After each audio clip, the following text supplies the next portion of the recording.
Oh yeah, I think, wait a minute, turn. And then we rise like we do every morning because he helps us to do that. And then we're good. And we back, y'all. How y'all doing this morning? Y'all know it's Thursday. Almost one more day to Friday for my weekend rebels, warriors. Y'all know what it is, right? Trump. But why does Ghislaine Maxwell want the DOJ Epstein files to remain sealed? If you guys have been watching, you already know. It's already been shown in clips. Keep on moving forward. Y'all ready to go? I am. Fantastic morning. Thank the Lord for giving us another day to make it here. Let's hope for a fantastic show. I want to give them energy, want to turn them up, and send them out here with it, Lord. Amen. What y'all got for me over here? I see we got a couple of people. I saw Liberty and Justice. I saw Cat Dad. I saw Jeffrey Spilker. Also saw Batty Lynn. How you doing, Sky, over there? Let's get it going, y'all. I'm ready. As you can see. So what we're going to do is woosah. Bling, bling, bling. I'm ready to go. Bling, bling, bling. Time to start the show. Bling, bling, bling. Let's get it, Joe. Bling, bling, bling. Your turn, bro. Bro, bro, bro, bro. It is 6 o'clock. Time to start the clock. I'm ready to rock. Baby, make it pop. Do, do, do. 1 minute to go. We already know. Y'all want to try, yo?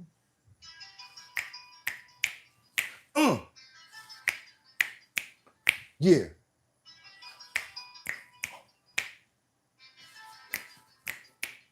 And we got a nice stretchable athletic suit on today. We can do all types of stuff right now. Well, I can stretch. I can do everything. But what I really want to do right now is do, do, do, do, do, do, do, do, do, do, do, do, do. Do, do, do, do, do, do, do, do, do. I like to move it, move it. I like to move it, move it. I like to move it, move it.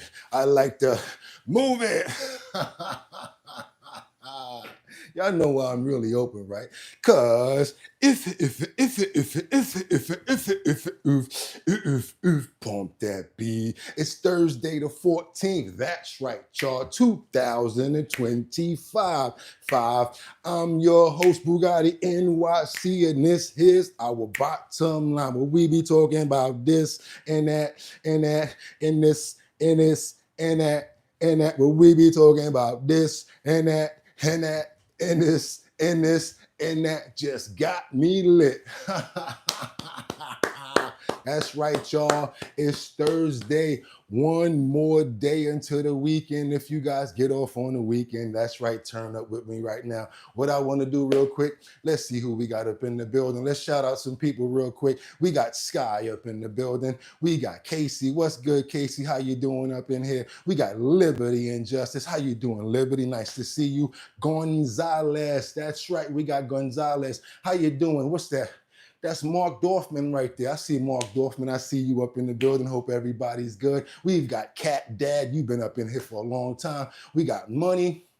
And we got Casey. I'm waiting for you, girl. I know you're coming. I'm waiting for you. I know you're coming. I know you're coming. And we got our homegirl, Rebecca Lon Yen Bueno, tapping in from Grand Rapids, Michigan. There she goes. She over there as Lon Yen. She changed the whole name, but we know who you are, baby.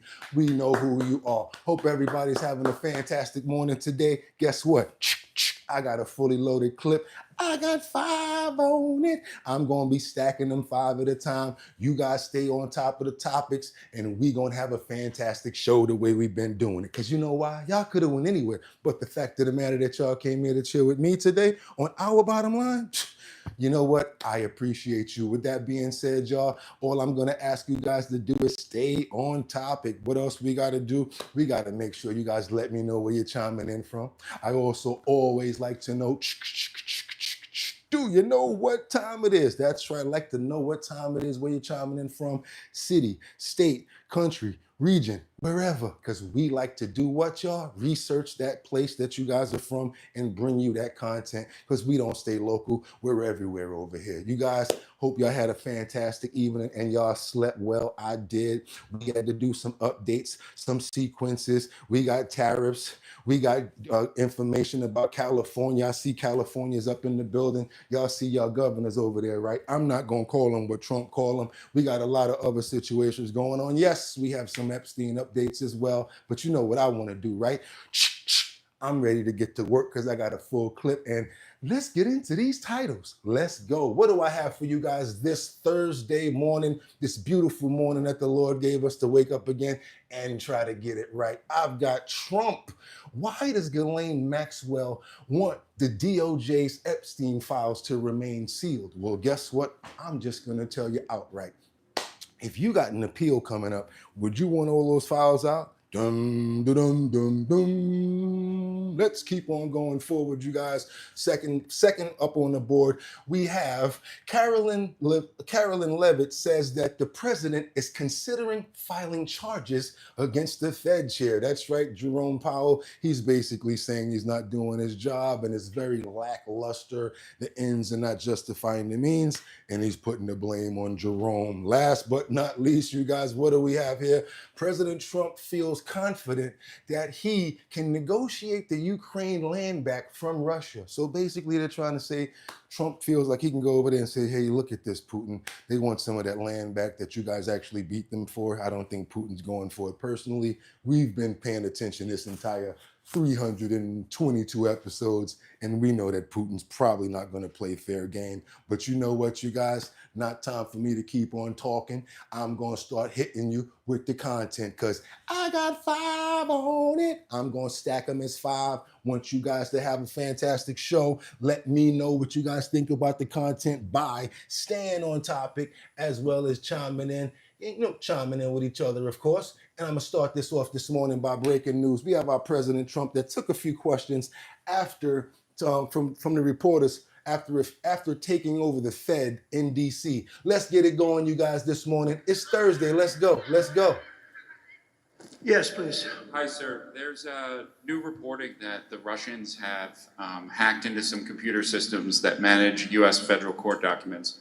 I wonder if you've seen this reporting and if you plan to bring it up with Putin when you see him later in the week. I guess I could. Are you surprised? He's surprised.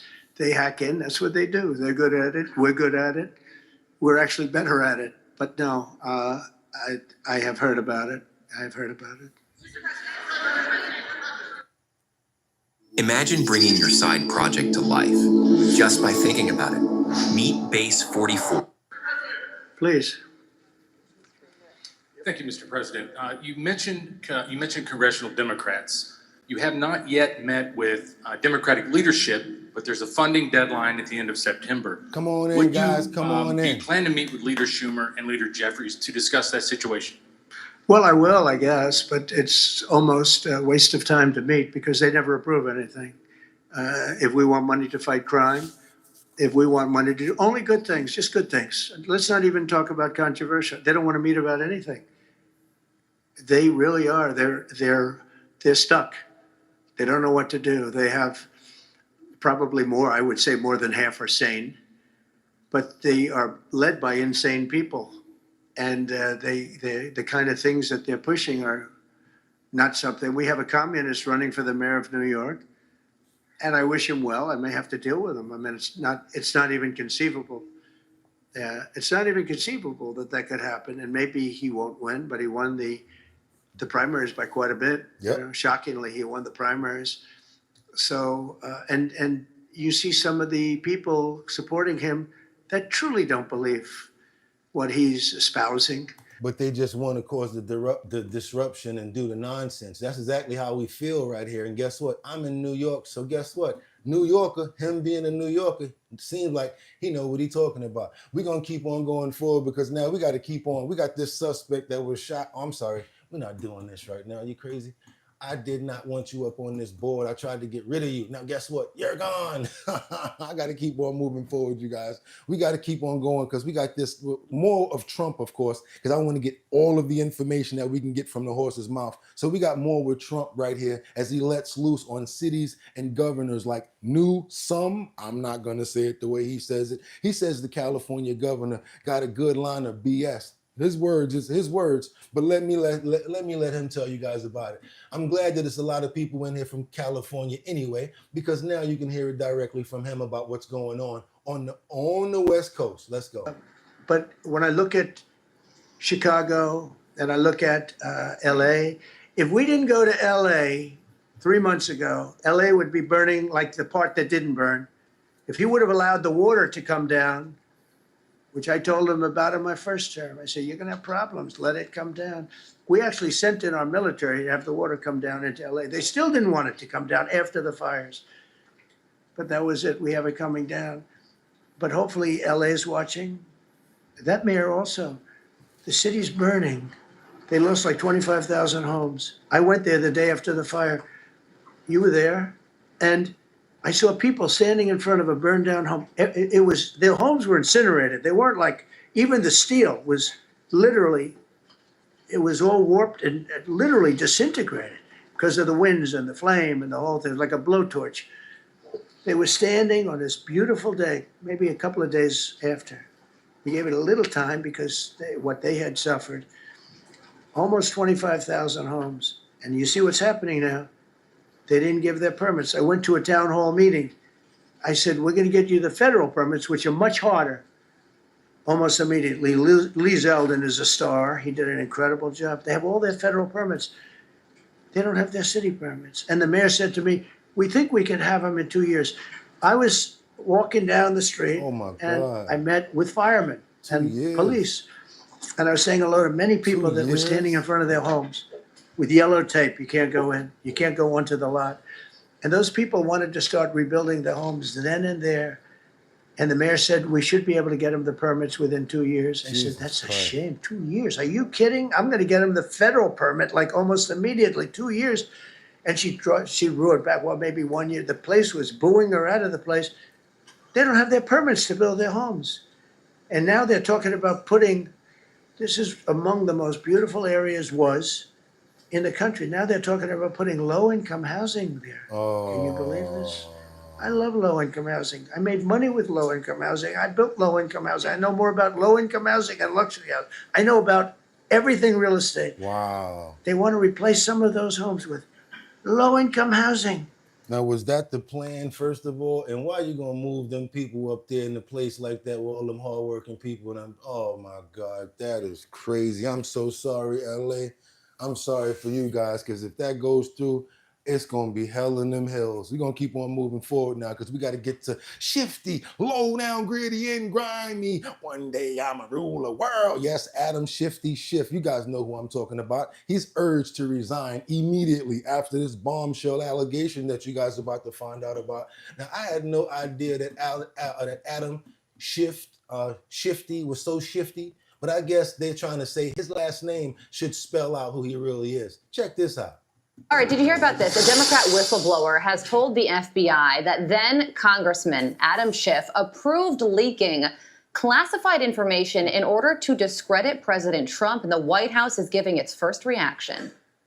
The president has already said he wants to see Adam Schiff held accountable for the countless lies he told the American people in relation to the Russiagate scandal. I have a quote from the FBI director. For years, certain officials used their positions to selectively leak classified information to shape political narratives. It was all done with one purpose, to weaponize intelligence and law enforcement for political gain. Those abuses eroded public trust in our institutions. The FBI will now lead the charge with our partners at DOJ and Congress. Iowa Congresswoman. What's up, angels among us? What's up? Thanks for the compliment about the suit. I appreciate you. I like your name too. We're gonna keep on moving forward. This is important. Check it out. Keep on going. Marionette Miller-Meeks joins me now to react. Congresswoman, good morning to you. If true, how serious of an offense is this, and what can be done? Well, it certainly is very serious, and Shifty Adam Schiff has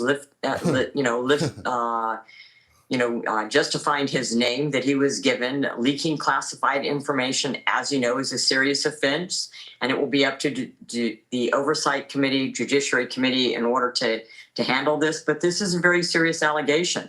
I've asked for Senator Schiff to resign. He should resign immediately. Well, a Democrat staffer is the whistleblower. He was a Democrat staffer on the House Intel Committee for 12 years.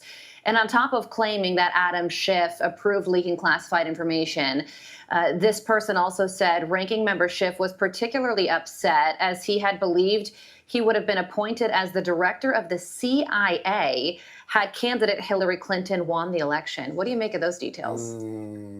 Well, remember that we were upset with Adam Schiff being put on Intel and kept on Intel. We thought he should have left Intel, been off of Intel when this was suspected earlier before, when also suspected that he was lying about classified information. So this is a serious charge. He needs to be held accountable, but people need to call for his resignation. And I think members of Congress, at least on the Republican side, are asking for him to step down.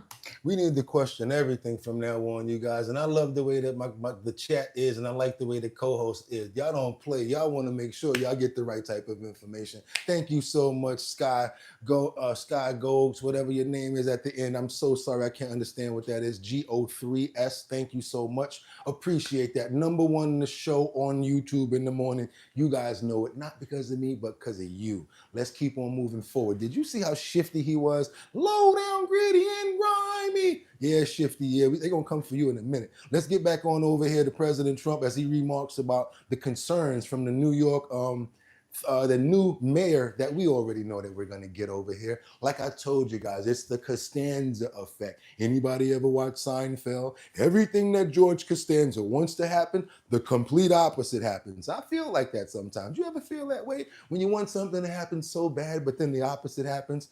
We all common sense people here in New York, we don't want Mom Dami. But guess what? In this instance, we're George Costanza. I'm telling you guys right now. It's so many people that just don't know their asses from their elbows that are going to allow all sorts of things to happen when it comes down to our government just because of retaliation or the fact that they don't like the other people in the party, which sucks. President Trump says he's putting Washington, D.C. police under federal control, and it's raising the question, could it happen in other places around the country, including here in New York?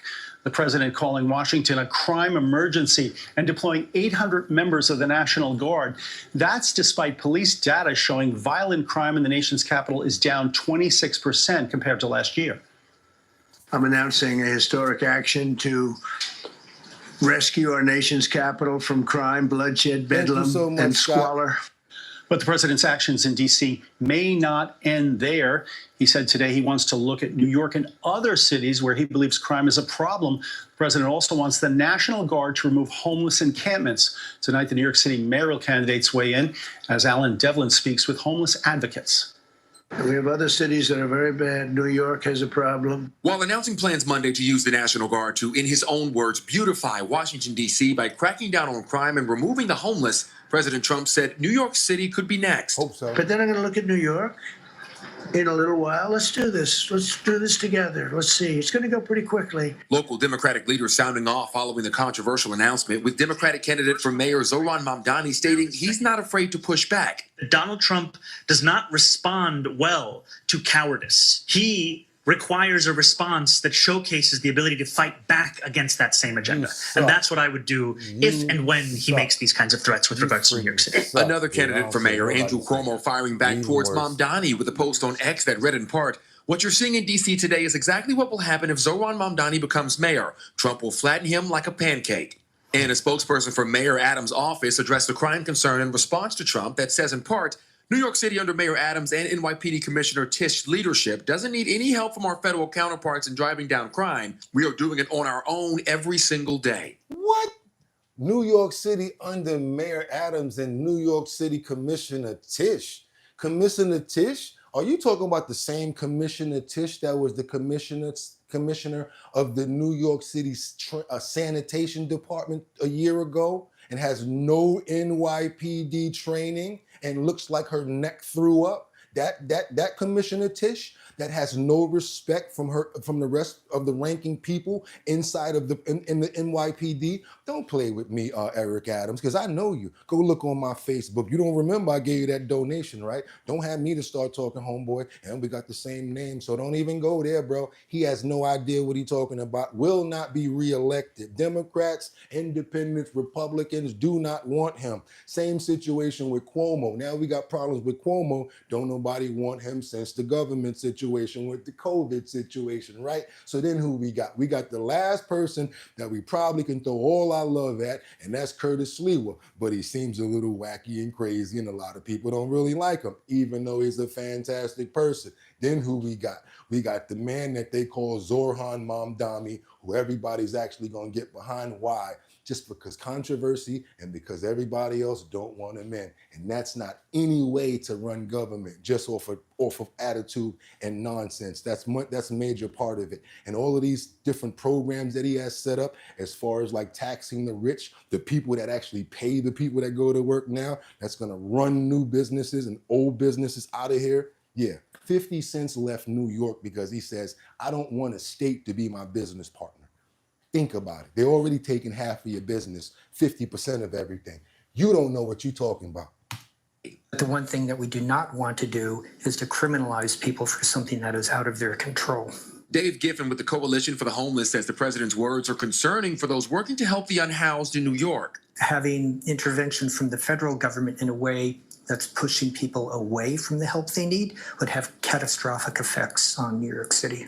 According to the coalition, as of June, New York City has about 350,000 homeless, with about 105,000 currently living in a shelter. Anywhere from 5,000 to 10,000 are currently on the street. What Trump's attempts in New York would do to those directly impacted, only time will tell. Sending in the National Guard, sending in military, sending in even local police is not the solution to homelessness. It's not the solution to homelessness, but the presence is going to be good for the criminals that's walking around, i.e. ski masks, i.e. we outside and dudes like that. I hope they send them to the Bronx. Don't send them downtown. Send them to the Bronx, send them to Bed-Stuy, send them to Saratoga, St. Mark's. Put those trucks over there. Y'all know what I'm talking about. Let's keep on moving. Because now we got who? Barbecue. We going to Haiti. We turning up today. It's not a game. Double tap that screen. How many clips was that? That was about 4. We're going to take this one as number 5, but we're going to set it on fire right here. Because we got the Haitian gang leader, Jimmy Barbecue, who responds to the U.S. indictment. You remember yesterday, right? When they said that they putting money on his head. I think it's $4.7 million. So check this out. This is the first time I've ever seen something like this, where somebody actually put a bounty on somebody's head and they actually respond. Check this out. Barbecue not playing. My name is Jim Cherizier, Barbecue. Okay. If the FBI wants me, I'm here. Okay. I'm willing to collaborate with them on one condition. There can be no lies told. Basil Richardson, a.k.a. Fredo, is innocent. He has never sent any money to me to finance anything in Haiti. Stop with all those lies and we can collaborate. Thank you. His indictment is the first indictment of an individual in the history of the Department of Justice who has been sanctioned under the International Global Magnitsky Human Rights Accountability Act.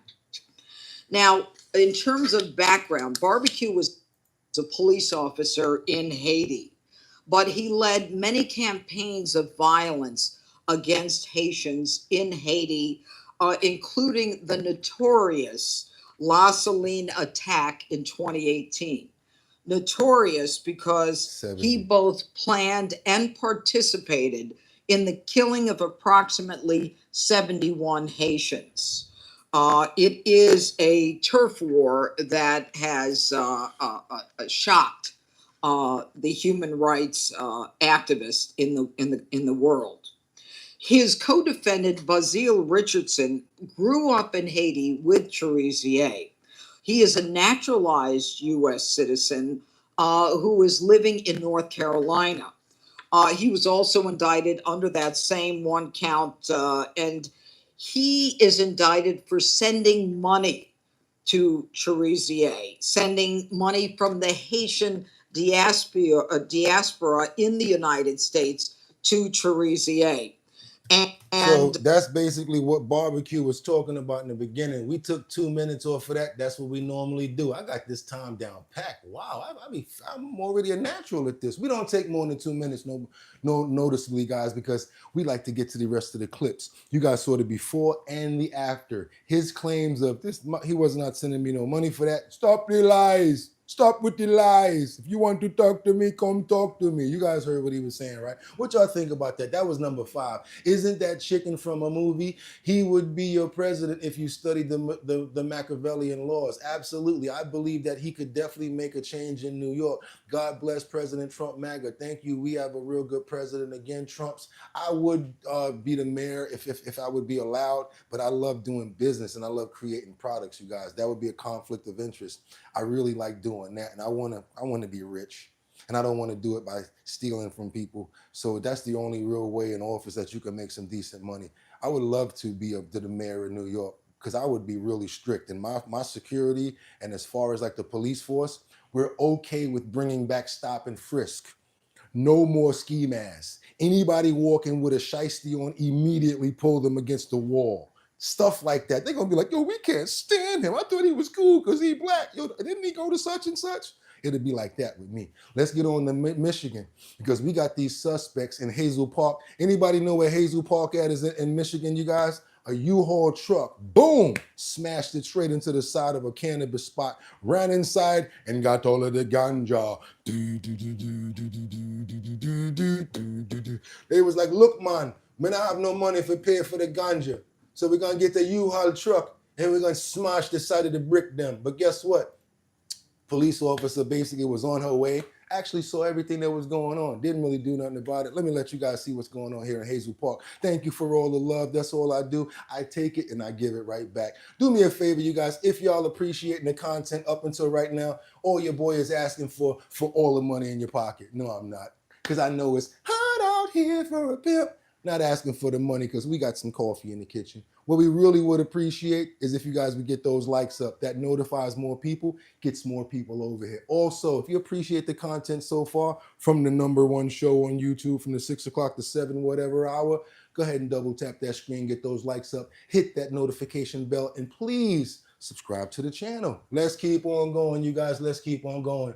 Residents living next to the HP Lab Group Processing Center are concerned about their safety. You don't know what's going to happen the next day now? Those fears growing after an alleged break-in at the Cannabis Center around 1:30 Friday morning. An on-duty Hazel Park cop got wind of the incident because of a cloud of smoke and debris seen in the area, and led her near the center, and this is what she saw. Observed a U-Haul truck go past her, traveling away at a higher rate of speed. She also observed a hole in the side of the building. Obviously, a B&E had occurred. And holy smokes, that's not all. The Marijuana Center security guard on patrol from his car was kidnapped. When he was approached by several armed individuals that removed him from the vehicle at gunpoint. The security officer was then duct taped. His hands were duct taped. His mouth was also duct taped, and he was placed back into his own vehicle. The suspects moved the car to another location, but the guard was able to break free. The officer who was able to unbound himself and walk back to the parking lot. In the meantime, a police pursuit to stop the U-Haul continued into Detroit onto I-94. The Chalmers area exited, and the vehicle finally stopped where the suspects had fled on foot. A short time later, police say these 2 suspects were taken into custody. Those persons are being charged with. You think they're going to smoke it, or you think they're going to sell it? If they would have got away, would they would have been smoking it, or would they have been selling it? U-Haul truck. Yeah, your sister gonna be tight for using her credit card to get that U-Haul truck. Let's keep on going, y'all. Unlawful imprisonment and looking like the Beast from X-Men. Jesus Christ, I know you should have used some of that money to get your hair braided or something. Jesus. Breaking and entering. They were arraigned Jeffrey said they look so Saturday. honest. Police say a number of vaping materials were recovered, but the investigation continues as police need to find at least 4 more suspects. Neighbors are fed up. They say this is not the first alleged B&E at this processing center. Maybe 4 months ago, I would say. It was bad because they break the entire front they get all the stuff inside. And with so many cannabis processing centers in this neighborhood, residents are calling on police to do more. Hey man, y'all got them cannabis processing places need to get their own like patrol or something. Like not even just because you see they kidnapped. I can't even say the word on YouTube because I'm gonna get a strike. They kidnapped the security guard. They're not playing about getting that ganja, y'all. All right, come on over to Chicago because we got these police that investigate after a mom's allegedly 6th offender. Y'all heard what I said. I said a 6th offender went into a daycare to drop off some kids.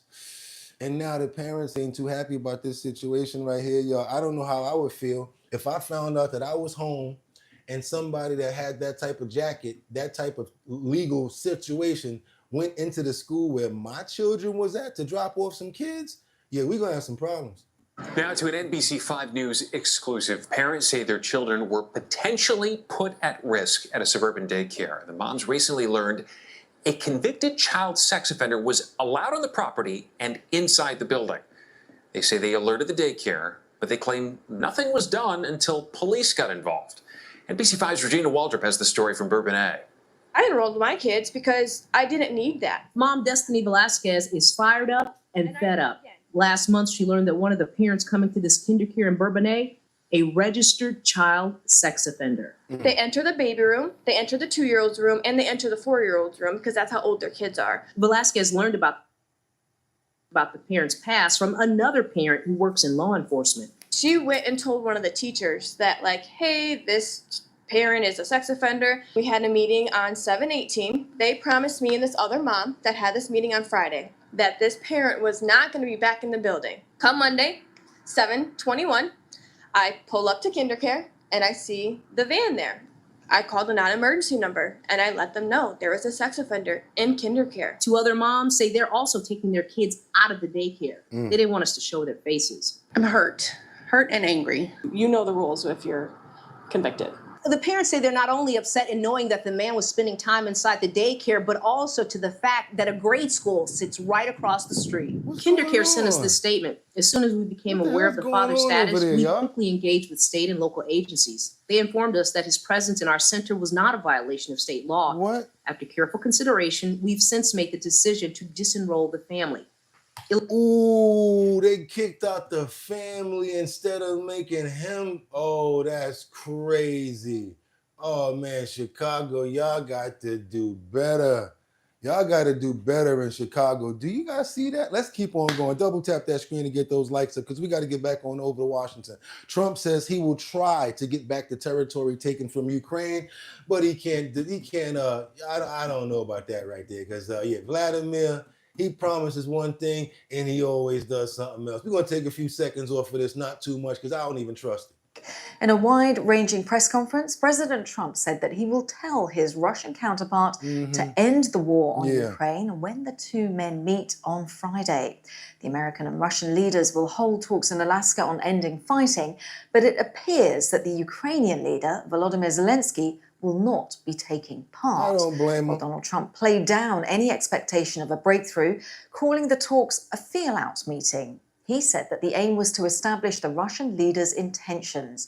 He confirmed that President Zelensky will not be at the talks, but said that he would speak with him by telephone afterwards. Well, Ukraine's European allies have been pushing hard to make sure that Zelensky does have a seat at the table. And in the last few hours, the EU foreign ministers held a virtual meeting to discuss their next steps. Europe. Well, I don't want to give too much consideration to this story. I have massive respect for the BBC, my dear. But I must tell you that I do not have too much confidence in Vladimir Putin because he's already done this several times, and you guys know that as well. We have to move forward now. Let's get back over to Carolyn Levitt because she got some stuff to say about President Trump. He's considering filing charges against our buddy over there. Not my buddy, not your buddy, but that's how we do it in the hood. Sometimes we be like, yo, your man over there acting up. What you mean? That's not my man. He's smoking crack, running up in it. Just trying to be funny. You know what I'm saying, right? Carolyn Levitt, she said the president is considering filing charges against the Fed chair, Jerome Powell, for gross incompetence. One thing about President Trump and why we selected this image of him in the front over here, up here, he always has a lot of character when he calls you out. I tell you, he always got something to say about you. Check it out. Josh. Thank you. The president weighed in on Jay Powell again today. You might have seen. He said that he's considering allowing a major lawsuit against Powell to proceed because of the, quote, horrible and grossly incompetent job he has done. Can you tell us about that? What lawsuit is he talking about? He's considering a lawsuit, and I won't speak on it any further. I will allow the president to do that himself. Fair to say the administration is considering suing the Fed chair over this renovation. That's what the president is saying. Had discussions with anyone about this, or is this just like how advanced is this right now? Thank you for At this saying. moment in time, the president is considering a lawsuit against the Fed, and I will leave it to him to comment further on it. Tamara, go We ahead. talked about, sorry, very quickly, yesterday we talked about the NVIDIA chip. Has not made a really complete idea or decision on what he wants to do about Jerome Powell, but any information that we can get leading up to that point, I like us to be right there, i.e. Epstein. Why we always get so much information about that. Why? Because once we get those files, we're going to be ahead of everybody that's watching this show. Let's get on over to Mexico, right? Because they extradited 26 of the top cartel leaders from the Sinaloa and other cartels. United States, they sent them over to the United States to face charges. And the last thing I'm going to tell you about these guys, they're all seemingly up for the penalty. You know what I mean by that, right? The penalty of your life. Check this out. On to a Fox News alert. Mexico has extradited 26 high-ranking cartel members, including top leaders from the Sinaloa, Jalisco, and Noreste cartels to the U.S. Good. That also includes one suspect who is accused of participating in the 2008 killing of a Los Angeles County Sheriff's deputy. Good. Attorney General Pam Bondi writing, quote, "These 26 men have all played a role in bringing violence and drugs to American shores. Under this Department of Justice, they will face severe consequences for their crimes against this country." We have Hudson Institute Senior Fellow and Foreign Policy Expert Rebecca Hines. Nope. We don't do the feelings, baby. We thank you for the content and the information and direct stuff that we can get, but we don't want to get too much in the feelings because we do the feelings over here. That's what the comments are about. That's why we got such great co-hosts and such great people on the show. Excuse me for knocking at you guys. I wanted to get that straight real quick. I had to get that arrow back down. We're going to get right back over to the White House because this is something that I'm feeling a little shaky about. I'm not sure unless there's support here. And this is where you guys be like, wait a minute, I thought he was a Republican. Wait a minute, I thought he was a Democrat. Wait a minute, I thought he was an independent. Nope, you realize I'm a human being, and I think that fair is fair and common sense can come out of any person that we have that has a common sense brain. Right here, we got the White House who proposes a shelter or jail situation. We got the homeless in DC that they saying that they must stop the homeless. And they basically saying you either can go to a homeless shelter or you can go to jail. And they're trying to, hopefully, I'm not going to say they're trying to. I'm hoping that they create programs, that they create homes and let's say apartments for these people before they just, talk about putting them into prison. Because just because you don't want to go to a homeless shelter does not mean that you should be arrested. I know personally from my friends and many family members that stayed in shelters that didn't want to stay there because they say that the shelters are sometimes worse than prisons. And they'd rather stay on the streets or stay in the train station where it's warm at. We're going to keep on moving forward. That's why I don't totally agree with this. And like I said, if there's support in play when you're coming to get these people and take them off the streets, that's a different story. But that still comes down to our freedom. We're free, we're human beings, and we're in America. Specifics about how homeless people will be dealt with, where they would be moved to. What does this look like? I do, yes, and it's an important question, so thank you for raising it. The Metropolitan Police Department, with the support of the new federal agencies who have been surging on the streets of the District of Columbia, are going to enforce the laws that are already on the books here in Washington, D.C. For far too long, these laws have been completely ignored, and the homelessness problem has ravaged the city. So D.C. Code 22-1307 and D.C. Municipal Regulation 24-100 give the Metropolitan Police Department the authority to take action when it comes to homeless encampments. So homeless individuals will be given the option to leave their encampment, to be taken to a homeless shelter, to be offered addiction or mental health services, and if they refuse, they will be susceptible to fines or to jail time. Again, these are pre-existing laws that are already on the books. They have not been enforced, which is part of the reason for this federalizing of the National Guard to bring in this assistance for law enforcement. While we are targeting criminals and trying to remove criminals off of the streets, we also want to make DC safe and beautiful, and that involves removing mentally disturbed individuals and homeless encampments as well. So we will be using these regulations and code that already exists to clean up our streets. And we've already had great success. Not many of you picked up on this, but the United States Park Police has actually done remarkable work in terms of removing homeless encampments from the city. Since the president signed this executive order in March, 70 homeless encampments have been removed by the U.S. Park Police. There are only 2 homeless encampments remaining in DC federal parks under the National Park Service's jurisdiction, and the removal of those 2 remaining camps is scheduled for this week. So the U.S. Park Police will be leading this effort alongside MPD. Somebody asked for my comments again. I don't know if you heard what I said, but I'm listening to what she's saying, and that's 70 people. That's how I look at that. 70 people. Where are those 70 people? Did you find them a place to stay? Are they on their way to being medicated or taken care of? You know, I covered that already. You don't want to beat a dead horse. That's what I said. Keep on moving forward now, because we got 3 men.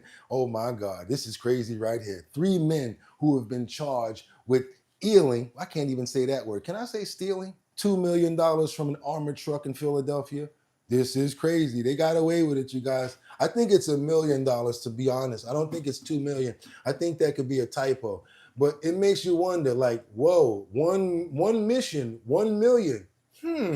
But then again, no, it is 2 million. So it's basically 2 million. And the way that they went about this, I gotta say, it was really brazen in broad daylight. But I told you about Philly before. Philly, come to the front of the stage, please. Philadelphia, thank you. At 11 o'clock, arrests have been made after an armored truck robbery that happened earlier this summer. NBC 10 was on the scene at Port Richmond in June when $2 million was stolen from a Brinks armored truck. NBC 10's Miguel Martinez-Valle just spoke one-on-one with the FBI. He is live now in Center City with some new information in the case. Miguel?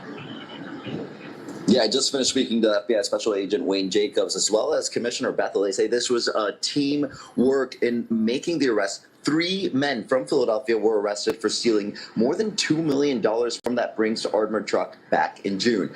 Here's some more look at the video of the scene when we were covering that story. You'll remember the armored truck robbery happened outside of a Home Depot on Castor Ave in Port Richmond around 8 a.m. on June 21st. 2 men with AR-style rifles approached the driver of the truck in an alley, made him get on the ground, and disarmed him, according to officials. No, don't explain it. That's not the coverage you want to show the people. You want to show the people the actual surveillance video. That's what we do over here at Our Bottom Line, right, guys? You want to see the video. Come on, stop playing with us. Breaking right now, another armored truck robbery in the Philadelphia region, this time just outside the city in Elkins Park. Police say 2 men held up a Brinks employee at gunpoint and got away with nearly $1 million. Our Eva Anderson is live at the scene with what we know. So that's the second tonight. Good evening, Eva.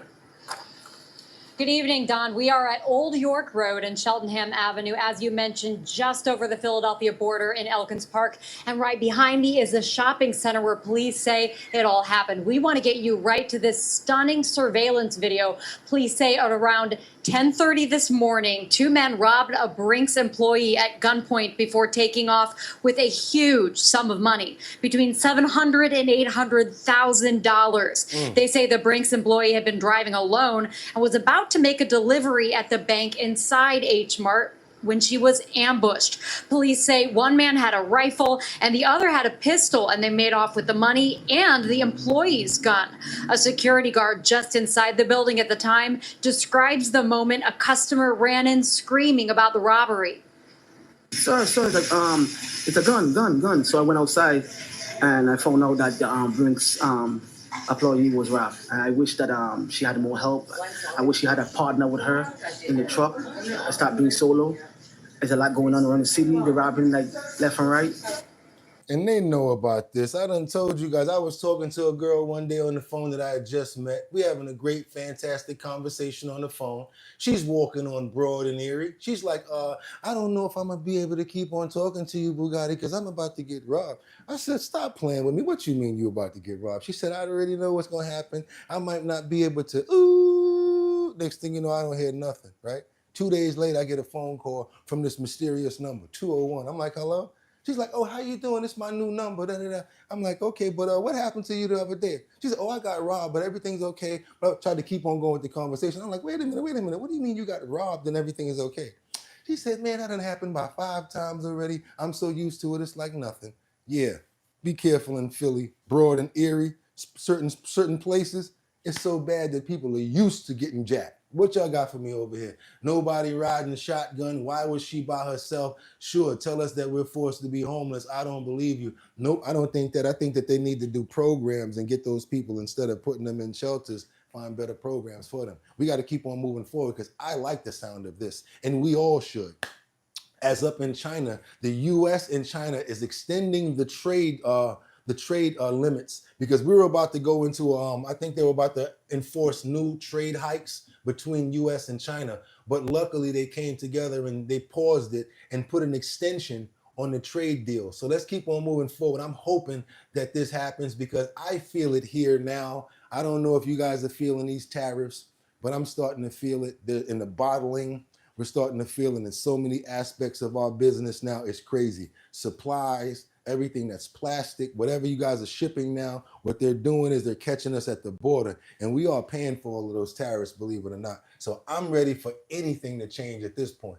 The United States and China have extended a truce in their trade war until November, postponing massive tariff hikes just hours before they were due to come into force. In a statement posted on the White House website, President Trump said that during discussions, China has taken significant steps towards remedying non-reciprocal trade arrangements and addressing the concerns of the United States relating to economic and national security matters. Well, it's the second time that Mr. Trump has delayed imposing tariffs. He did something similar in May. The move allows the world's 2 largest economies another 90 days to reach an agreement. China's state news agency Xinhua says this means the 10% tariffs on US imports will remain in place.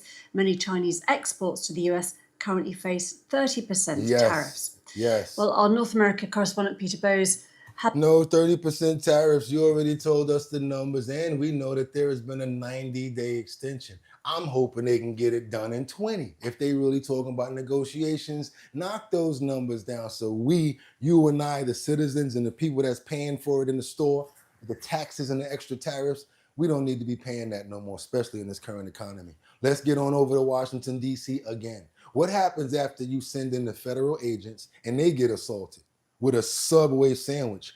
Eat fresh. That's right. Eat fresh. There has been an incident that really is rattling the world right now, bigger than all of the stuff that you guys have ever heard me talk about. This one guy went up to some nationals, what are they calling them right now? The federal agents that they got out there. He was so peed off, boom! He hit him in the chest with his foot long. I don't know if it's $5 anymore, but it was a foot long that he hit him with. And he got a felony for this crap. It's kind of crazy what's going on right now. It became a big story. We're going to cover it real quick. Janine Pirro had some stuff to say about it. So yeah, let's get into it real quick. So President Trump has vowed to make D.C. safe and beautiful again. And as part of his effort to fight crime, he's bringing in our federal law enforcement partners like FBI, ATF, DEA, or Park Police, everybody to help the Metropolitan PD fight crime. And the president's message to the criminals was, if you spit, we hit. Well, we didn't quite do that the other night when an individual went up to one of the federal law enforcement officers and started jumping up and down, screaming at him, berating him, yelling at him. And then he took a Subway sandwich about this big and took it and threw it at the officer. He thought it was funny. Well, he doesn't think it's funny today because we charged him with a felony, assault on a police officer. And we're going to back the police to the hilt. So there, stick your Subway sandwich somewhere else. Eat fresh. Crazy, crazy. Great, let's keep on going, y'all. I just wanted you guys to see that right there. Eat fresh. How many of y'all eat Subway sandwiches? I like the veggie myself with the ciabatta. Oh man, delicious with the honey mustard. Woo! Don't even get me started, y'all. Matter of fact, anybody got a tip for your boy so I can get a veg? I ain't gonna beg. I got the bread. I'm straight. Let's keep on moving forward now because we got a judge that rejects the bid to unseal Ghislaine Maxwell's transcripts. Says they cannot, they contain no new information. We're getting into the Epstein information that we have right now, you guys, that we pulled. But of course, like I tell you, we got to make sure that we're covering everything, and we can't just do, we can't just do Epstein all day. But now it's time to get into it. So let's go. Developing tonight, a federal judge says he is not releasing secret grand jury testimony in the Ghislaine Maxwell case because there's no compelling reason.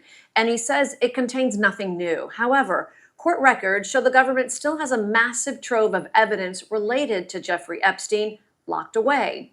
Investigative reporter Terry Parker joins us live in the studio. And Terry, what's in that evidence? Well, Tiffany, Judge Paul Engelmeyer says the transcripts don't reveal any new names, clients, or details about Jeffrey Epstein's or Ghislaine Maxwell's crimes. But a Justice Department evidence list shows investigators are still holding hundreds of gigabytes of material from those cases. You'll recall Maxwell is serving a 20-year sentence for trafficking underage girls for Epstein, who died in federal custody in 2019. Right. The judge ruled the grand jury records mostly repeat what's already public and won't shed new light on Epstein's death.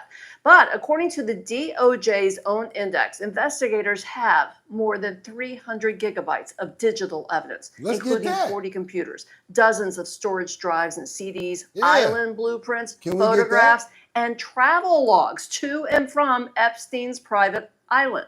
Also on that list, cash, massage tables, and personal items seized from his properties. None of it yet released to the public.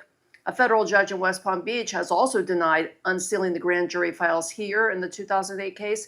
And what may be a promising third request is one tied to the 2019 Epstein investigation. Is still pending. And this one doesn't involve a grand jury, so there's a better chance those files may be released.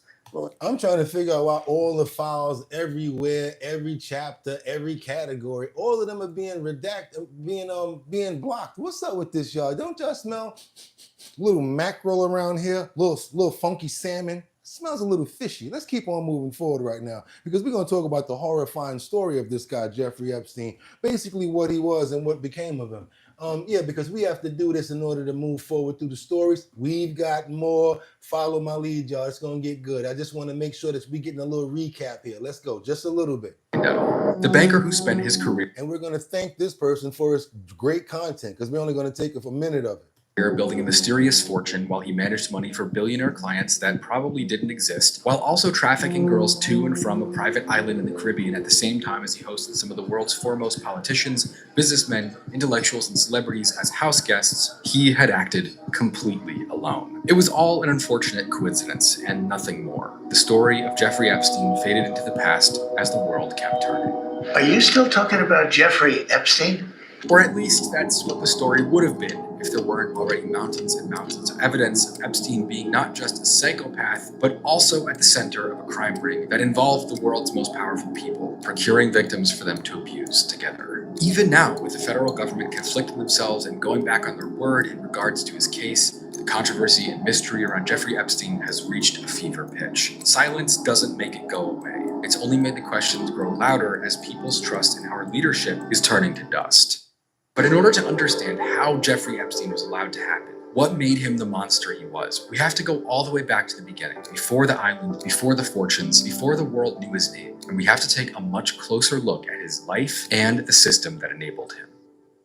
Jeffrey Epstein first appears in any public capacity in July of 1980 when he's 27 years old, but the context is very strange. There's an article I found from Cosmopolitan magazine where he was listed as Bachelor of the Month with a tiny blurb and a black and white photo next to it. It says, financial strategist Jeffrey Epstein talks only to people who make over $1 million a year. If you're a cute Texas girl, write this New York dynamo at 55 Water Street, 49th floor, New York, blah, blah, blah. That's what I wanted you guys to see. Ever since the conception and whatever he was doing, he's always been talking about girls or something that has to do with women, number one.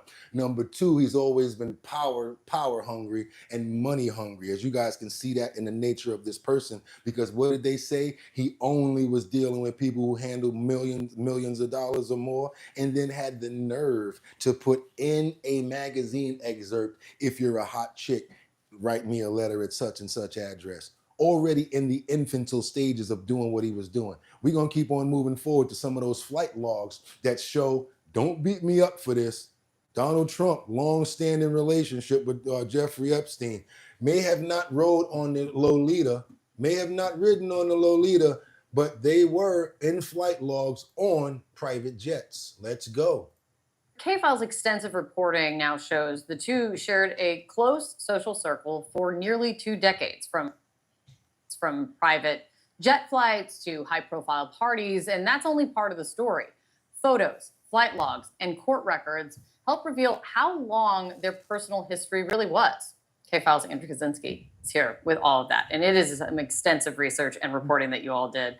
You've chronicled this relationship between Trump and Epstein from the 80s to mid-2000s is obviously when their contact probably cut off. What's the most striking thing that you find that kind of contradicts this? Donald Trump is no fan of Jeffrey Epstein. Yeah, so what we found, it really actually paints a portrait starting, as you said, in the 1980s up to the mid-2000s. It paints this portrait of a long, enduring friendship. I think there were several associates who have called them best friends. Epstein himself said that he was Donald Trump's closest friend for 10 years. And we looked through these hundreds of hours of video, hundreds of photos.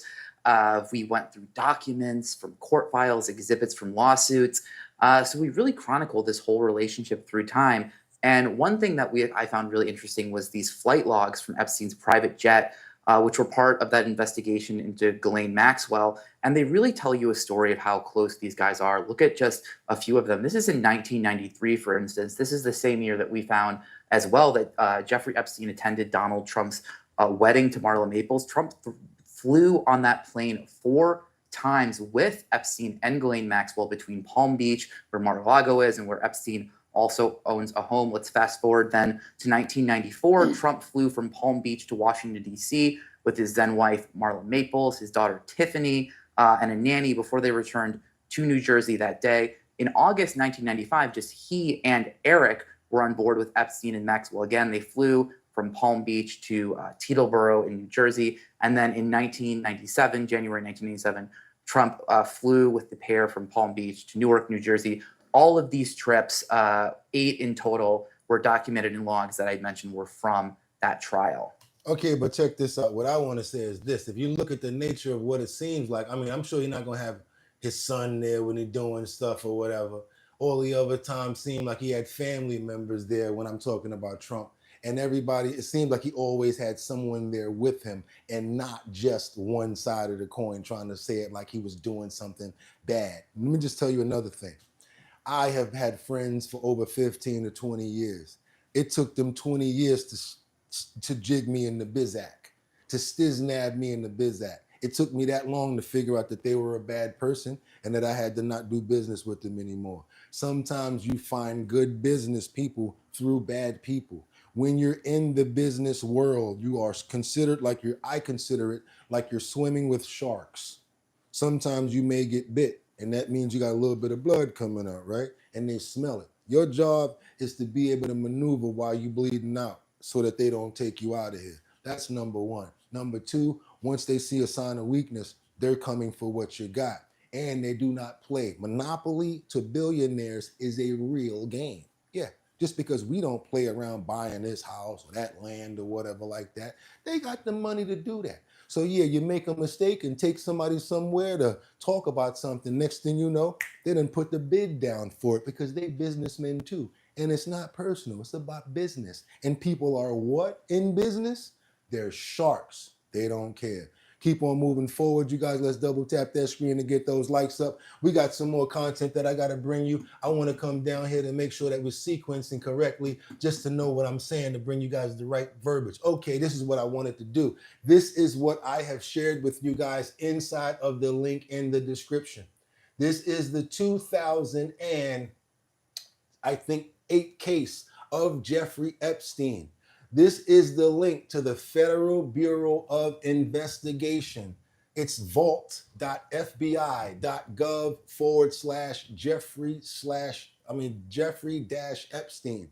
These are 21 parts in information about what's going on with this case here. It gives you everything. For instance, if we click on part number 1 here, right, we will get a lot of documents, a lot of, maybe this is a lot of glossary information and stuff like that. And then they start basically breaking down into the nature of the actual case and what's going on here. This is the first case from Palm Beach Department, the agency. And this is from March 15, 2005. This is Epstein, and they got some information here. The only problem is, the only thing that they're giving us is everything redacted. They've given us a lot of redacted information here. You can get a lot of information from these files, but if you notice those big white spots, right, those white blockouts, you will notice that those are all redactions. But then you notice the detectives were following up on a whole lot of news that was being printed about Jeffrey Epstein. Mysterious money man faces soliciting charge. Mysterious billionaire has been on probation. Indicted billionaire solicits 3 times. So this is how they built this case up. After a long probe, billionaire faces solicitation charges. We do have files available to us. I want you guys to know that. There is a link in the description. This is not the case that he was on trial for, that he lost his life for. This is the original one that you guys may want to go and check out. The link is in the description. See how thorough we are over here? Double tap that screen to get those likes up. Now we're going to go get a little bit more from his ex-girlfriend, Ghislaine Maxwell, and why she does not want the grand jury transcripts to be released. You guys do me a favor, let me know who's trolling. I think they playing over there right now, but they're not gonna mess me up. We're gonna keep on moving forward with the show. And when I bring this up, I'm gonna go hunting. Here we go. There are new developments in the Jeffrey Epstein sex trafficking case. Epstein's former girlfriend, Ghislaine Maxwell, has said through her attorneys that she does not want the grand jury transcripts in the case to be released. She says the material amounts to hearsay and it's not material that should be seen by the general public. Now, this filing comes as judges are weighing a request by the Justice Department to make public the transcripts and the testimony from the Epstein and Maxwell investigations. As part of their effort to convince judges this material should be seen, the Justice Department has also tried to stress that a lot of what's in there has actually already been seen by the general public, so they are trying to tamp down expectations about what might exist. But the mere request to unseal the transcripts is part of the Justice Department's effort to appear transparent, and that's important to the Trump administration as it faces a fierce backlash over an earlier refusal by the department to release a trove of records in their possession. All right. See, we got a lot of energy going on in the comments over there. We got a lot of people tight. We got some trolls up in there. I see we got some bots. We working today. I love the bots. Who we got up in here right now? Somebody just sent $20. That is 111 BLK NYC, $20. Keep doing your thing. Thank you so much. I will use that for my $5 footlong. I'm gonna go get a vegan with that. I'm gonna get the veggie. I'm gonna go, yeah. Thank you so much. You just paid for lunch. Appreciate you guys so much. Thank you. We're going to keep on moving forward. And if you appreciate the content, do your boy a favor. Double tap that screen to get those likes up and let people know, because that's right. We are the #1 show on YouTube during this hour. We got to keep on moving forward right now. We got a judge that rules Maxwell's transcripts got to remain sealed. Even though we already heard about it prior, we got more information here, and I try to squeeze out as much information as we can possibly get about the topics while we're on top of it, and that's what we're doing. Let's go. So yeah, we got a judge that keeps Ghislaine Maxwell's grand jury files sealed. That's right, you guys. She ordered that the judge ruled that grand jury materials in Ghislaine Maxwell's trafficking case will remain sealed, saying that their release will not reveal new information of any consequence. This is what she was looking like before. The Justice Department had urged unsealing of the claim anger amongst President Donald Trump's, over the decision not to release all the federal files related to Jeffrey Epstein. Every time I see these two people together, I always see them harmonious and happy. They're all, when it comes down to, let's say, what they call that, pillow talk. These guys made this plan together. They've been in cahoots for a long time. I want to keep up with this story as much as possible. You guys remember, as far as like, if you want to look and see any information from that first case, you can. All you got to do is hit that link in the description, and you guys can check out all of those files as well. We're going to keep on moving forward, because now, where we got to go here? Yep, one-on-one with a serial bong bong. We got to get over to Clayton County in the jail. You guys got to see this right here. I don't research any videos or any content in which I don't think is important to you guys. So trust me, if it's in the lineup, I want you to see it. Let's go. Clayton County.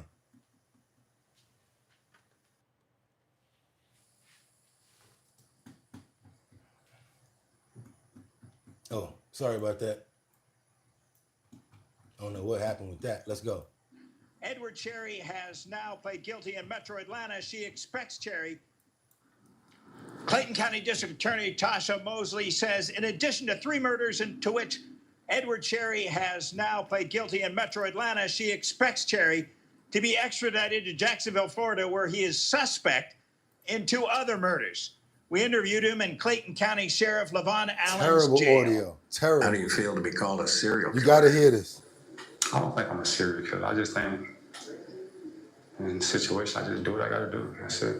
I'm put in situations. He's put in situations. The one who shoot first.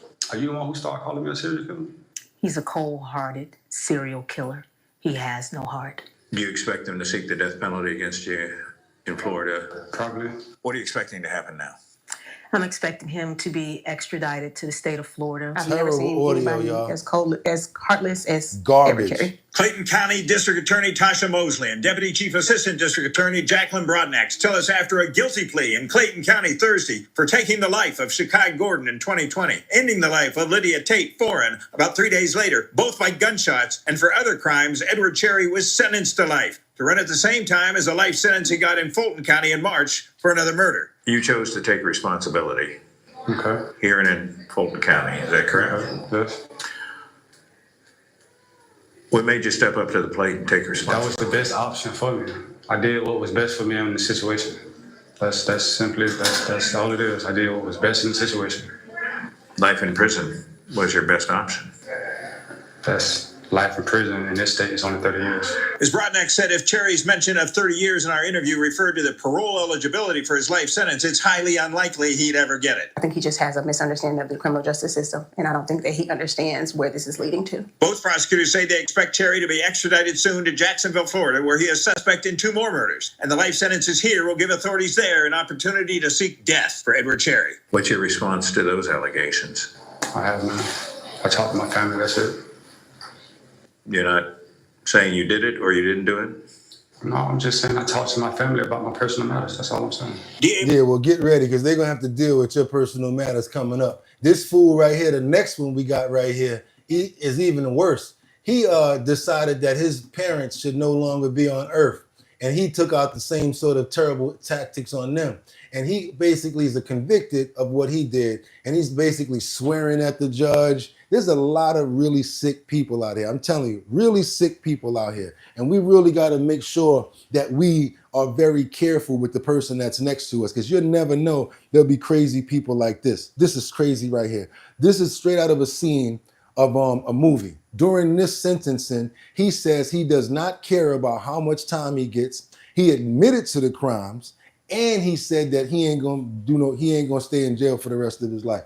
This fool right here is crazy. He expired his mother and his father. This is a terrible story right here. I don't know where you learned them. You're certainly showing no respect for the court. You're showing no respect for the victims in this case, or anybody involved. No respect for God. Did I cut you off? Did I cut you off? Why are you cutting me off? I let you speak. It's over. Are you gonna let me speak? Judge, they're not holding back after he was interrupted while speaking at a sentencing hearing today. This happened in Schenectady County. Anthony Lewis, he was sentenced to life in prison without the possibility of parole. He's been convicted of killing his mother as well as his stepfather. And Lewis, well, he didn't hold back when the judge gave him permission to speak. He didn't hold back even when the judge didn't give him permission. Y'all tripping for real. I'm not about to fight in prison. I'm not going to die in prison through the grace of God. Whether he likes it or not, Anthony Lewis will spend the rest of his life behind bars. Convicted for the murders of his mother and stepfather in Rotterdam. Lewis's day to be sentenced in court finally arrived. I am going to go forward and sentence you. I know you don't care what I sentence you to. And honestly, I don't really care that you care or do care or not. On count 1, murder in the first degree, I'm going to sentence you to life in prison without the possibility of parole. Good. This isn't Lewis's first trip into the courtroom. He first went on trial for murder back in April for stabbing his mother and stepfather, He just put the peace sign up. Just so you guys know, he put the peace sign up to his aunt, to his mother's sisters. He's smirking at them and putting the peace sign up. Watch what they got to say about him. He is nuts. and Bob Guillaume to death inside their home back in July of 2023. Something he doesn't deny. Yeah, I killed him because God told me to. He didn't let me get to the scripture. But you listen to this all day. It's bad.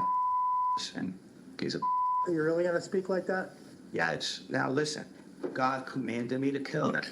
And I did it. I don't care what you sentenced me to today. So I'm looking back out to the grace of God. But you should be worried about yourself. Because I'm still going to get out. This sentence don't mean nothing. God got me through the grace of God.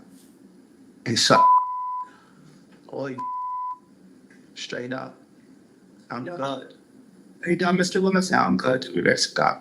Thank you. A number of Lewis's own family members were in court to speak out against him and what he'd done. His ridiculous reason for why he did this enrages me. I hope the court realizes the absurdity of murdering your mother and stepfather. Judge Mark Caruso summed up the day before ending the sentencing. I have been in this business for almost 32 years now. And quite honestly, I have to have a poker face up here when people are testifying on the stand and witnesses are on the stand. And if I didn't have to have that face, my jaw would have dropped when you mentioned what you did to these people that loved you. What he did to the people that loved him, the judge said. Now, as for the judge in Lewis's case, Mark Caruso, this happens to be the last sentencing of his entire career. Before retiring, he ended today's sentencing by saying to Lewis, quote, "Get him out of my courtroom." I don't like the way. So he talking about he about to get out, he gonna be all right, and had the nerve. I love what somebody in the comments said, had the nerve to invoke the name of the Lord in that nonsense. First of all, we know what we got to do over here. We're gonna pray for the mother as well as the stepfather in this terrible, tragic situation. And we're gonna pray for the aunt and all of the remaining citizens and the remaining friends and family who went through this tragic event. We're going to give them resolve and hope that they have strength to make it through this terrible, tragic time. And we ask that in Jesus' name. Amen. I'm going to double tap that screen. You guys try to get those likes up for more people to get out and know information like this. Try to get the word out. We're trying to get more subscribers, more people. And do me a favor, if y'all like the content, double tap that screen and get those likes up. We got to keep on moving forward now because we've got the DHS Secretary, Kristi Noem. Come on, get that out of here. We got somebody just sent some stupid message right there and it's messing me up. I'm going to read it from over here and we're going to keep the videos going. What we got going on from Kristi Noem? We have, yes, she's going to be railing against Pritzker as well as, let's go. Let's just get into it. Without their support, and these dangerous individuals are now no longer victimizing people because of the good work that we do. Hector Bonaparte is a 42-year-old illegal Mexican alien who had previously been convicted of predatory sexual criminal assault against a victim under the age of 13. We have Jarvin Flores Santos, who's a 40-year-old Honduras individual who was arrested back in 2020 the first time for aggravated criminal sexual abuse and attempted criminal sexual abuse of a minor under the age of 13 again. And Waldemar Jabik, a Polish citizen who had been convicted in 2014 for attempted murder and then also aggravated domestic battery. He was convicted of these after he stabbed his own wife and his 19-year-old daughter. It was not the first time that police have been called to his house for domestic disturbance, but he was Jesus never held Christ. accountable Jesus. until recently by these federal officers. Wow. Don Gay Silas, a 33-year-old illegal alien from Micronesia, has had 3 DUI convictions, and as well as convictions of criminal mischief, of wanton endangerment, and driving without a license. These individuals would still be out on our streets today, committing crimes and attacking people and harming them and hurting our children if Governor Pritzker and Mayor Johnson had their way, because their choice has been routinely over and over and over again to release these criminals back on the streets. The debate over so-called sanctuary policies has real consequences. It has consequences for our law enforcement officers, but also for the families that live here and the businesses that are just trying to provide for their community. So Chicago, you guys are going through it too, because you're dealing with the same sanctuary city problems. Your monetary is going to illegal immigrants, and your mayor don't know his ass from his elbow, and he a thief. Y'all heard about the treasure trove of gifts that he was keeping, talking about a size 12 and a half Balenciaga, whatever type of sneaker, and talking about, oh, those are gifts. They're in the off. Yeah, whatever, man. Let's keep on going, because we got to get over to Albuquerque. We got this 18-year-old that needs to be held accountable, as he had the nerve to admit pong-ponging a Uber driver. Not only that, but he called his girlfriend, selected the specific Uber driver to take out. Yeah, he planned this whole thing right here. 18-year-old in Albuquerque took somebody out that was an Uber driver, and then the picture that he took in the precinct, this man looks like he's out of his mind. He's 18, but he looked crazy already. Look at him. This is mugshot. Watch this. A young man is behind bars tonight after police say he shot his Uber driver multiple times on purpose. Police say 18-year-old Shaleki Sanchez is now charged with an open count of murder for shooting and killing his Uber driver, Joseph Andres. Sanchez told detectives he had his girlfriend order the Uber because he wanted to let off steam due to so much stress. Sanchez also told police that he wanted to take out his stress on, quote, anybody he could see or find. Wow. Police say he filtered through several Uber drivers and specifically chose Andres to be his victim.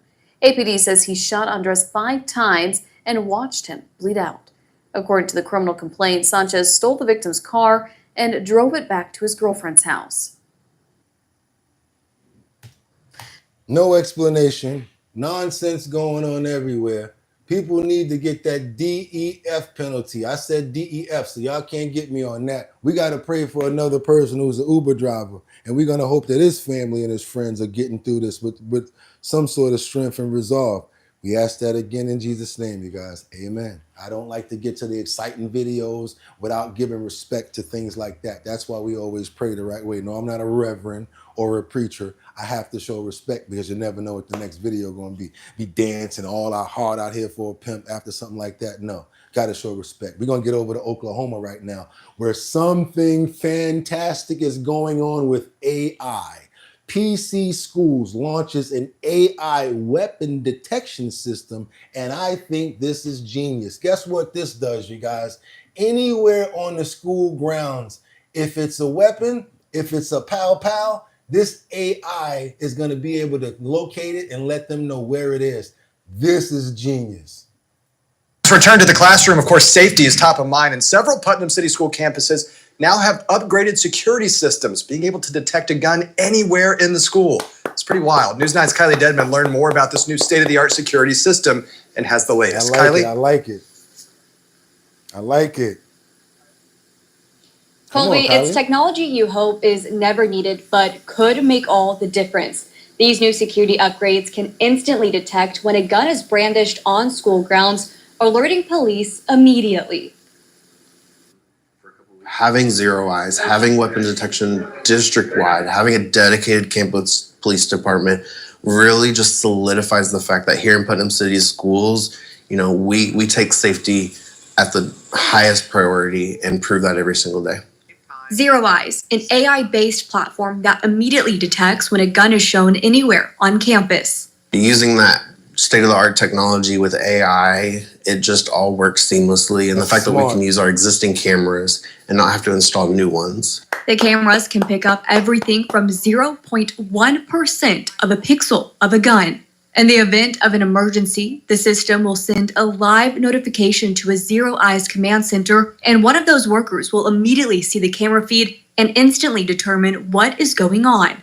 Putnam City Public Information Officer AJ Graffio says by a click of a button, they will send a notification to the dispatch center, campus police, and all of the Putnam City's local first responders. Got somebody in the comments there saying Putnam County is a rich county. A lot of people live over there that they got to worry about, huh? We get what you're saying, but we hope that other counties can get safety measures like this to go in as well. Georgia, you're not gonna believe this. Georgia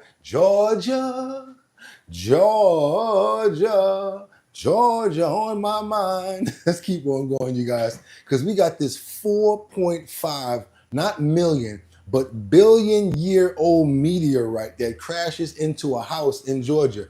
Now, luckily, this lady wasn't standing under this piece of rock because, and it wasn't even that big, but coming in hot and heavy and coming through the ozone, coming through our atmosphere, I'm sure it was traveling at a fast rate of speed. Check this out, you guys. It's really quick above you and coming on the screen. Try to get it open so you guys can check this out. This is a 4.56 billion year old meteorite that's flying through the sky here. Check it out. Look out! That's a meteorite crashing to planet Earth. Dash cams caught the flaming trail as it blazed through the blue sky. Here it is in slow motion. And get this, the meteorite crashed into a house in Georgia. It came straight through the ceiling and left a hole in the floor. Someone could have been very seriously hurt. Planetary geologist R. Scott Harris showed me a piece of the meteorite after it disintegrated on impact. Here are the other fragments. It actually went through the ceiling and into their living room. What happened? The homeowner was actually 14 feet away at a home office desk, had on noise canceling headset, and still heard like a very, very loud gunshot. And then actually saw little bits of debris bouncing into the room where he was at. Get this, the meteorite is 4.56 billion years old, older than Earth itself. Wow. Now that's going out with a bang. I like that, y'all. That's crazy. That's for all of our nerds, all of our enthusiasts, all of our, all of our people that like to talk about space and science and all of that.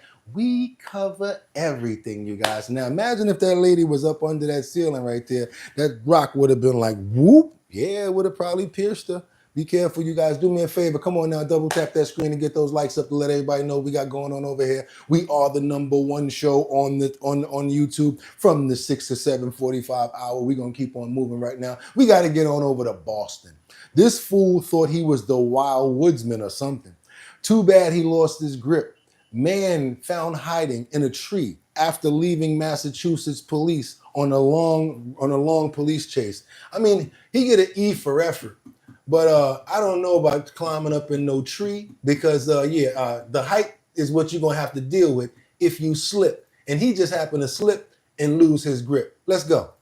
Yeah, that's right, Maria. And the police chief also says that he has an extensive criminal history. And you take a look at this tree right here. That suspect was apparently hiding up in that tree for more than an hour. This is the moment the suspect falls out of a tree and seconds later is taken into custody by Malden police after what they say was a search for more than an hour and a half. He started from the kids like over at Salem Wood and crashed down here and ran. He like this, holding on like, I can't hold on anymore. And it was probably like right up under him, like, oh my God, I can't hold on. It started just after 5. Police say they spotted this car making traffic violations. Witnesses say the driver took off from police until he got to a dead-end street when he almost hit these 2 kids. I was almost going through the crosswalk and he just zoomed in. And when he came back, he almost hit us. Moments later, witnesses say the suspect crashed into several cars on Salem Street and took off on foot and out of sight of police. Then, he's captured on video climbing on top of this garage, first laying down flat for several seconds and eventually hoisting himself into the tree. That's where he spent the next hour as police searched using canines. At 6:40, the chief says good old-fashioned police work paid off. They spot the suspect, where he eventually falls and is later taken into custody. Our cameras rolling as medics treated the man police say had an extensive criminal history, as well as 5 warrants for his arrest. Witnesses and residents glad they caught him. It's just crazy. It's crazy. It was just crazy. I've never seen it before. He was right here up in a tree. That's nuts. Like, He lucky he ain't fall.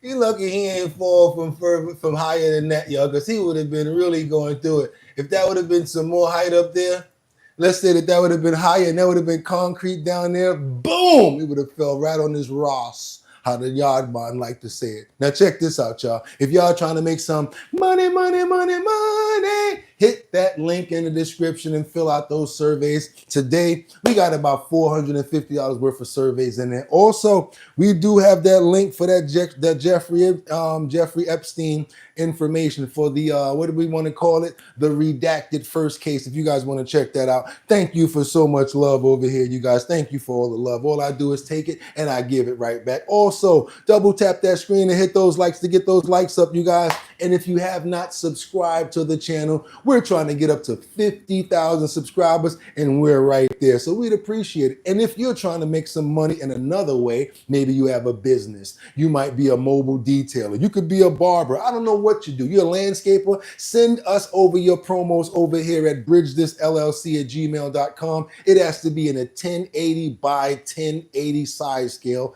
in order to fit in the post notification area. And also, we're coming up on one more week until we get our locations for Brooklyn as well as Manhattan for the Show Your Talent search. That's the talent search where you could make $250 if you can sing, dance, rap, flip, do a wheelie, handstand on one hand. I don't know what your talent is, but whatever it is, we're going to give you guys a location to come to. We want to see your talent in the 5 boroughs. If you're good at the talent, boom, you're going to make $250 if you win. After that, we're going to do the rest of the boroughs. And when it's finally over, you guys are going to come together at one location in Manhattan. You see it right there. You guys can make $1,000 on top of the $250 that you possibly already made. Sponsored by Big Drip Hard Punch. And I'm the host. You guys already know I'll be there. I'm going to be the one hosting as well as part of the... one of the referees, one of the judges, and also DJ Don Dada on the wheels of steel, like you guys saw that we did up in the Throg's Next Superstore. You guys want to go pick up Big Drip real easy, go to the website www.drinkbigdrip.com. It's available to get mailed out. You guys check it out. Let me know what you think about it. And with that being said, you guys, it is Thursday. One more day to the weekend. Another day to get it right. He got us up to date on purpose. Don't worry about problems. Why? Because as long as you got another day to bang that nail and get it right, you got a chance to get that problem right. Problems present opportunities. Never give up. Always try your best. Drink some water today if you're in New York. It's wild, humid out here. You guys take care of yourself. And I can't wait to see you tomorrow because y'all could have went anywhere. But the fact of the matter that you came here to chill with me today on our bottom line to turn up, I appreciate you. I appreciate you, Kendra Walker. I appreciate you, Batty Lynn. Liberty and justice for always stepping up and coming through. I see you, Philly, up there. Mark Dorfman showing love. And with that being said, y'all know what it is. Y'all could have went anywhere. But the fact of the matter that you came here to chill with me, I appreciate you. So until tomorrow, y'all ready? Get 'em! Peace. One.